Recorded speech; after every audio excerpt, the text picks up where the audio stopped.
for joining us for another session of my story sharing project. I started this project just in an effort to share some good news and to broaden the community in a time of isolation and at a time of a lot of news that can be somewhat scary.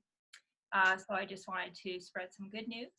And I'd like to welcome today a friend of my son's. Both my sons have been very blessed with some great friends, and I've been blessed by them for them allowing me to be part of their life a little bit.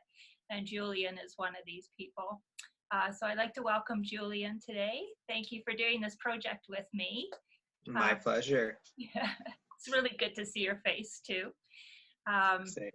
So if you could tell everyone a little bit about yourself and how this isolation has affected you both personally and with the work that you do, Julian. Totally. So I'm recently married. I got married actually week zero of COVID, however you want to number them.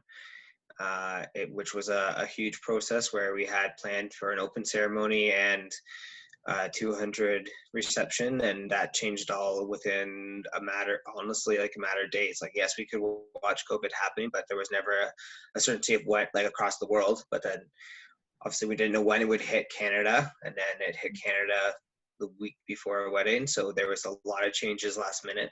Mm-hmm. And we ended up having a much smaller wedding, but we're able to live stream it to Facebook to hopefully still have that open aspect.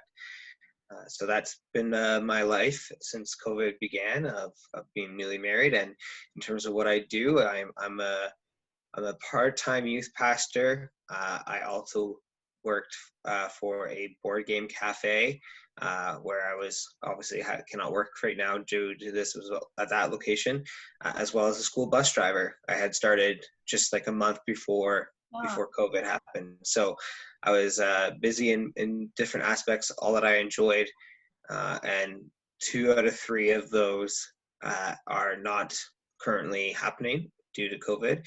However, youth ministry is still happening, but doesn't look the same as it once did. So I am have been working and currently still working at creating children and youth ministry programs online for my church. And so that has become sort of a fuller time, not maybe, I haven't actually fully kept count, but just doing what I can in this time. It's a good way to put my resources too of doing the youth ministry world. So that is kind of who I am, what I do, and who I am is more personal of I'm a child of God, and I'm thankful to be here in this time. Yeah.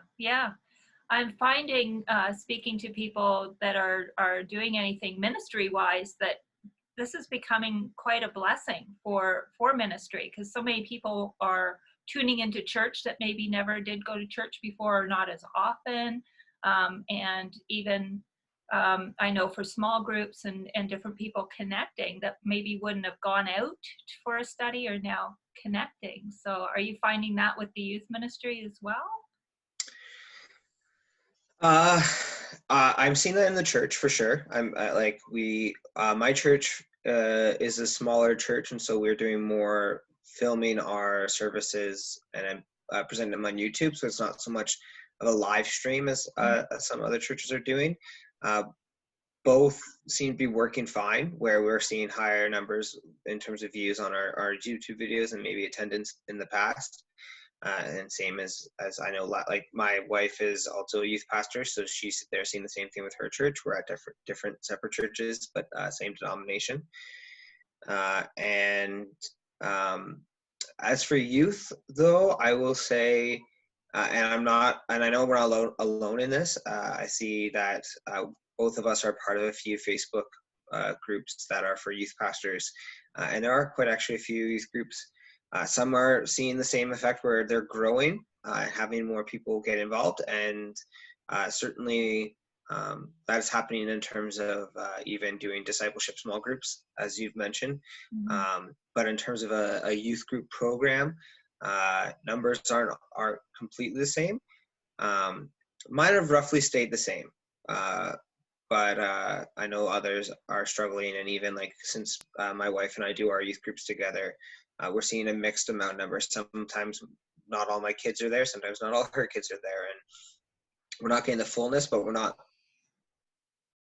like we haven't lost a ton either, if that Right. makes sense. Yeah. So it's not the same growth as like what many churches are seeing, and yes, there's very much a huge uh, evangelism point to the world right now, and in this time that allows for that, um, and different. But yeah, I wouldn't say everyone's experiencing that, and that's okay. Yeah. Yeah. So there's definitely challenges with that. Hmm.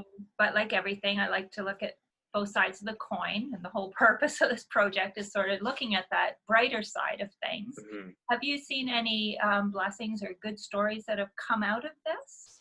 Oh yeah, so many. Like I said, like there is the or Alpha program that is seeing huge numbers in terms of different like students stepping up and taking leadership and jumping into things. And more and more people are coming to know Christ that way. I also just think that like even though the numbers are smaller per se, like it's the depth is growing. Okay. And so like I'm actually seeing like so many more connections with my youth, just in different ways than I have before. And so I'm actually like building a relationship much deeper with them. And that's just the beautiful benefit of this is that because you can either meet more frequently and you can meet in people's comfort zones, like they're in their own homes. Yeah. You're actually getting the benefit of like there's a more comfortable, like they're more comfortable to speak out and talk about how they're doing and where they're at with things, and that's kind of the beautiful blessing of this time, and the hope in this time is that relationships are deepening in this period, which is a great thing. Yeah, definitely. Well, that's really good to hear. Yeah, and I know, I'm sure for a lot of people, just that comfort level is a big piece of it. So, and Hmm. people, you kind of have a captive audience, right? Hmm. People have time. So, uh, Exactly. do you have any tips or suggestions for people during this time, things they can do for themselves, and maybe how to prepare for what it's going to be like at the other end of this? Yeah. Something that have found really helpful is just prioritizing what's important. And so that has just been like spending time with God, spending time with Jesus, and prioritizing the other scheduling pieces around that. So sometimes that can change like week to week. Cara and I started this week of just being like, okay, we want to be reading more because we're finding that because of our programming being a lot more online, like we're not taking some screen time off. Like we'll still like want to, after doing work, is you still want to veg out and watch a movie.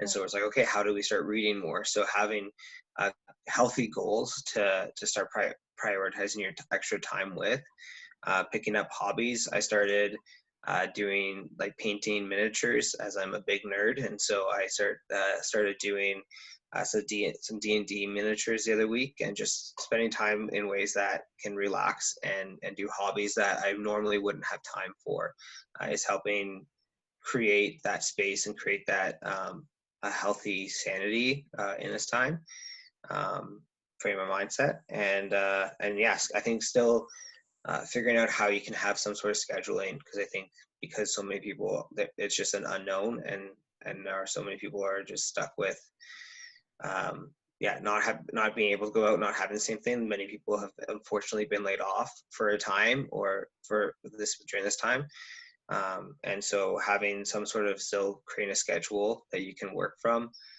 doing whatever that looks like for you, really helps with those pieces of creating security and safety. And I think that's important for those people in this time.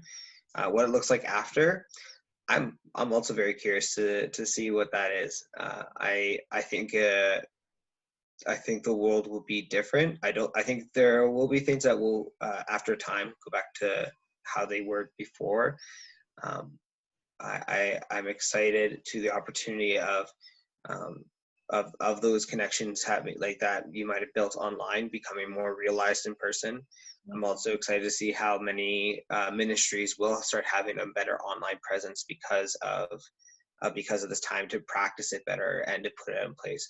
So I think how we reach out to people and then how we then also bring them back, like bring them into community in person, will change, and that will be a huge development in our world, and I think a very important one for us to start doing.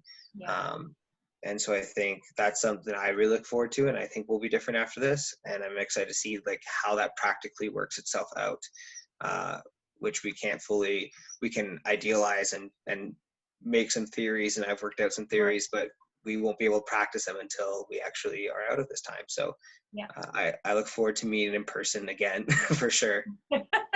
Yeah, I think there'll be a lot of hugging going on. Yes. Hugging. Yes.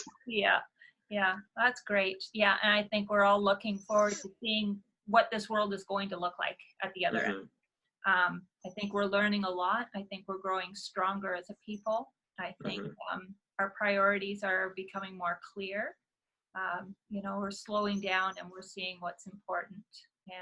And it's beautiful to see that the church is growing and people are taking the time to meditate or reach out or learn or ask questions and things like that. So yeah, the emphasis on family has increased huge.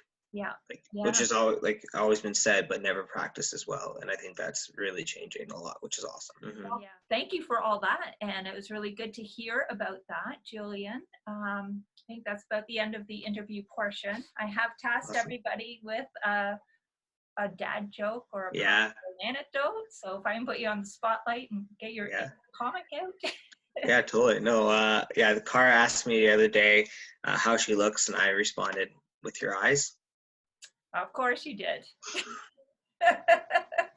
For everyone that knows Julian, that is so perfectly him. I love that cheeky humor. So yeah, and it's important. I mean, it's a very serious time, so I think bits of levity through our day are really important to remember. Oh, for sure, sure. Yeah. Well, thank you so much, Julian. Thanks for my pleasure. Thank you. And for everybody watching, if you want to see more of these videos, I have them on YouTube, Facebook, and Instagram at AndyRMT or on my website.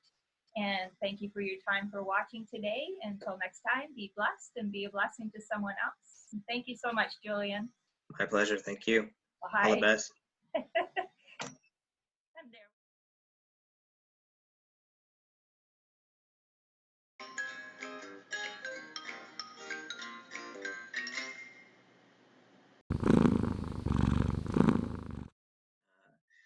And in the name of Jesus, we pray. Amen.